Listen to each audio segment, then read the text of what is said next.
नमस्कार, मैं हूं चंद्रभान सिंह भदौरिया और आप देख रहे हैं सीबी लाइव। पंचायत चुनाव फंस गए हैं, टल गए हैं, अटक गए हैं, लफड़े में हैं, मुश्किल में हैं। होंगे या नहीं होंगे तो कब होंगे? क्या सरकार की नीयत ठीक है? क्या आयोग की नीयत ठीक है? क्या कांग्रेस की नीयत ठीक है या वो भी सरकार से मिली हुई है? और क्या ये प्रधान फिर से बना दिए जाएंगे? ये सवाल हैं जो आजकल लगातार मुझसे पूछे जा रहे हैं, आप लोगों के मन में भी हैं। अब उसी के जवाब देने के लिए मैं ये वीडियो बना रहा हूँ। देखिए, आज सरकार ने ये ऐलान तो कर दिया कि जो पहले प्रधान बनाए गए थे प्रशासनिक समिति के, वही फिर से प्रधान होंगे और सचिव का एक हस्ताक्षर और इन प्रधानों के हस्ताक्षर से ही ग्राम पंचायत की वित्तीय गतिविधियाँ संचालित होगी। तो या तो प्रशासक नियुक्त करते या फिर उन्हीं प्रधानों को, प्रशासनिक समिति के प्रधानों को नियुक्त करते। तो सरकार को ये आसान लगा और आज से फिर से पावर में आ गए हैं प्रधान।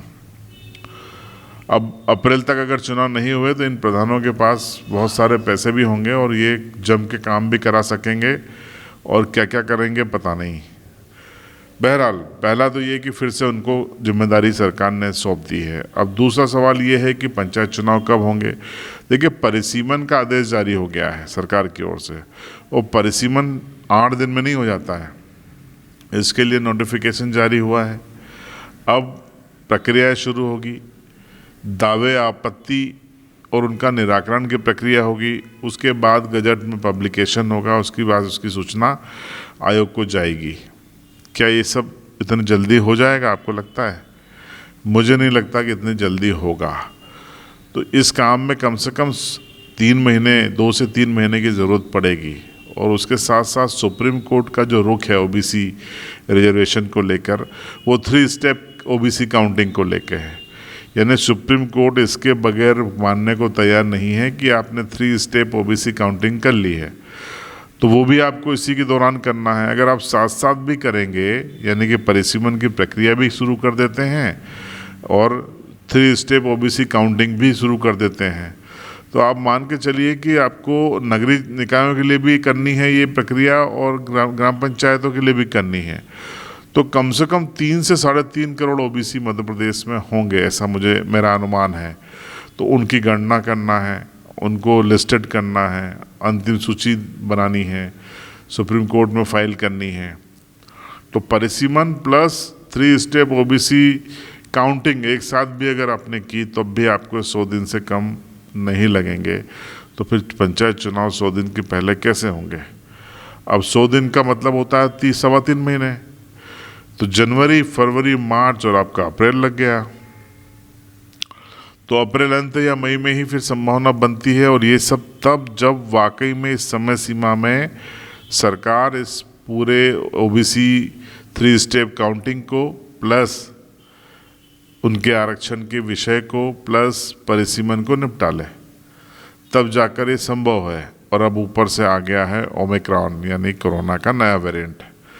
मध्य प्रदेश में हालांकि आज की तारीख में 202 मरीज हैं, जिसमें से शहरों में इंदौर, भोपाल और ग्वालियर में ही करीबन 180 के आसपास हैं। ग्रामीण में ज़्यादा नहीं है। फिर भी ये संभावना बनी हुई है कि आने वाले दिनों में इसके आंकड़े भी बढ़ जाएं, तो सरकार को इसको टालने का एक और मजबूत आधार मिल गया। मेरे सूत्र ये कहते हैं कि राज्य निर्वाचन आयोग अभी भी कह रहा है कि हम 10-15 दिन में पंचायत चुनाव की तारीखों का ऐलान कर देंगे। कैसे कर देंगे मुझे समझ में नहीं आ रहा, लेकिन प्रशासन को ये 0 ओवर पर तैयार रहने को राज्य निर्वाचन आयोग कह रहा है कि हम कभी भी पंचायत चुनाव करवा सकते हैं, घोषणा कर सकते हैं, आप अपनी पूरी तैयारी रखें। उनकी तैयारी क्या? बूथ केंद्रों की तैयारी, ईवीएम की तैयारी, बैलेट पेपर की तैयारी वगैरह वगैरह, काउंटिंग प्लेस की तैयारी वगैरह वगैरह। अब पेच फंसा है, कुल मिलाकर पेच फंसा है, रायता फैला दिया है, अब समेटते नहीं बन रहा है। किसने फैलाया आप जानते हैं, मुझे बताने की ज़रूरत नहीं है। तो रायता फैला दिया, अब समेटते नहीं बन रहा है। और इधर परेशान हो रहा है मध्य प्रदेश का ग्रामीण, जिसको वोट करना है, अपनी सरकार चुननी है, पंच, सरपंच, जनपद और जिला पंचायत सदस्य चुनना है, या वो जिसे बनना है वो परेशान हो रहा है। पहले दूसरे चरण के अभ्यर्थियों ने खर्चा भी कर दिया। अब भारत में चुनाव में कागज़ पे कितना खर्चा होता है और हकीकत में कितना खर्चा होता है ये हर कोई जानता है, बताने की ज़रूरत नहीं है, अंडरस्टूड है। तो उसका गुनहगार कौन, उस खर्चे का जिम्मेदार कौन, ये भी एक सवाल है। तो ये कुल मिला के जो रायता पसरा है वो जल्दी समेटने वाला नहीं है। इस वीडियो में बताने का उद्देश्य यही था। और अब प्रधान फिर से पावरफुल हैं। अब किसी को प्रधानों के खिलाफ जाना है तो वो हाई कोर्ट जाए, लेकिन हाई कोर्ट अभी उनको सुनेगा नहीं, क्योंकि सुप्रीम कोर्ट में मामला फंसा है। 3 तारीख की तारीख 17 जनवरी लग गई है। उन्होंने कह दिया कि इतनी अर्जेंट हेयरिंग की ज़रूरत नहीं है। हरीश साल्वे साहब भारत के नंबर 1 वकील हैं, उनको किया था मध्य प्रदेश सरकार ने, लेकिन कोर्ट ने कह दिया कि हम आपको अर्जेंट नहीं सुनना चाहते। भारत सरकार के जो वकील हैं वो तुषार मेहता साहब थे, वो भी खड़े थे, लेकिन सुप्रीम कोर्ट ने मना कर दिया। तो अब कुल मिला के मामला खिस्ता दिख रहा है मुझे। हालांकि आयोग के सूत्र कह रहे हैं कि हम कभी भी चुनाव करा सकते हैं। अब आप तो मालिक हो, आयोग सब कुछ कर सकता है, कर दीजिए, अच्छी बात है। कैसे कराएंगे वो भी बता दीजिएगा। फिलहाल इस वीडियो में इतना ही कि रायता ढुल गया है, समेटते नहीं बन रहा है, और उसका शिकार आप लोग हो रहे हैं। अब आप अपनी बात कमेंट बॉक्स में रखिए। इससे ज़्यादा बताने के लिए फ़िलहाल मेरे पास कुछ नहीं है।